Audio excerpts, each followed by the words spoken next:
Hello, my name is Rich Howard, owner of Architectural Builder Supply, and this video is to bring you a closer look at the Belwith number 1319 mailbox lock.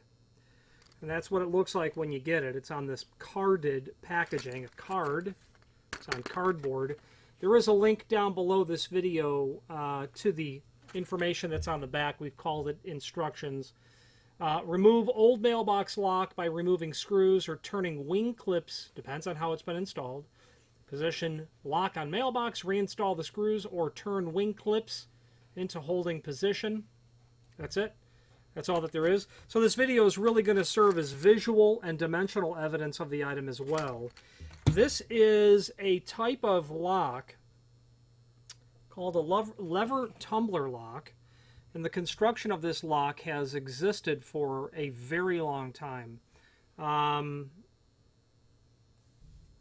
would say that the principles inside of this lock were brought into the evolution of locksmithing and lock type construction in the 18th century. And this is called a lever tumbler lock, just to be kind of to dive into the construction of this type of lock. They're really not used, and because they're not used on applications that require security, because they are, in the world of locksmithing, easier to bypass by an expert than other types of locks, such as certainly pin tumbler locks. They also don't permit many changes of keys, or the ability to have a master keyed system with many changes. There are probably only 3 tumblers inside of here, and looking at the cuts on the key tells me that there's not a lot of possibilities of depth of each tumbler. There might be only 2. I don't know.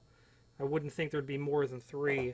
Anyway, this is called a warded key. In the sense that it has these cuts. This is called a throat cut. That's, I think, called a lever tumbler cut. And the throat cut is intended to bypass the ward or a blockage. And you need that throat cut to get into the cylinder so that it can physically turn. If that throat cut wasn't there and it was just straight, it would never turn. Okay, so the throat cut is there.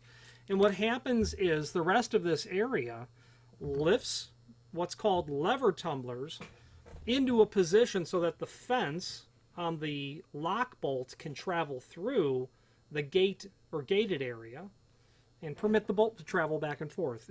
Far more information than you really need, but hey, when do I get to talk about lever tumbler locks? Since I hardly ever see them. Maybe someday I'll take one of these apart and do a close-up video.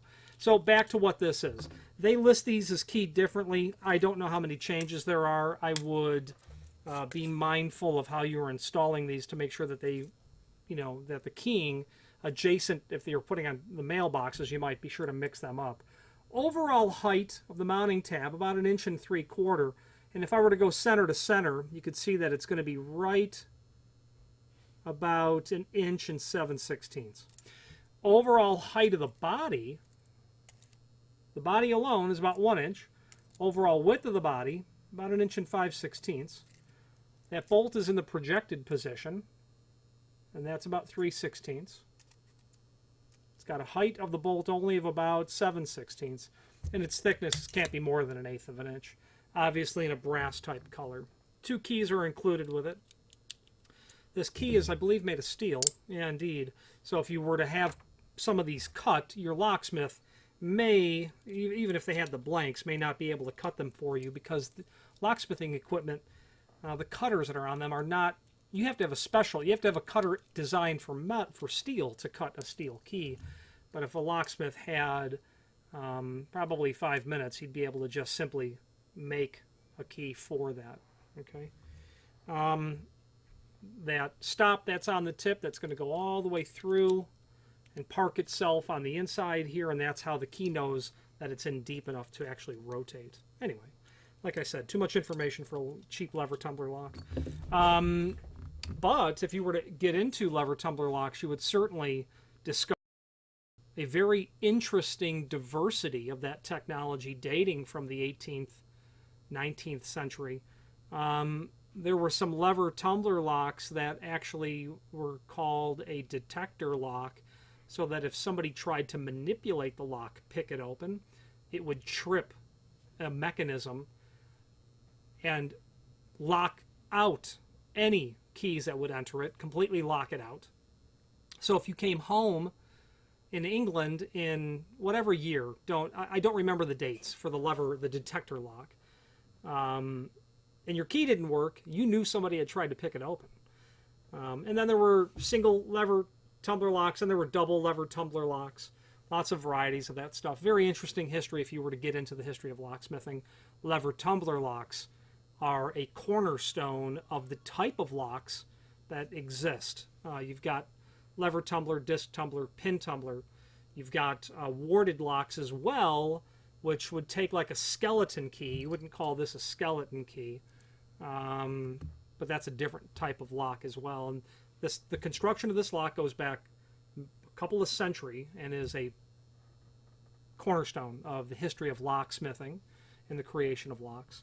Any questions on the Belwith 1319 mailbox lock? There is a link below this video to the manufacturer's page where you can pull up not only all of the Belwith Keeler products that we sell, but also a link to the manufacturer's website, as well as a link to the full product catalog. Any questions on the Belwith 1319 mailbox lock or any other Belwith product, please feel free to reach out to us. And thank you.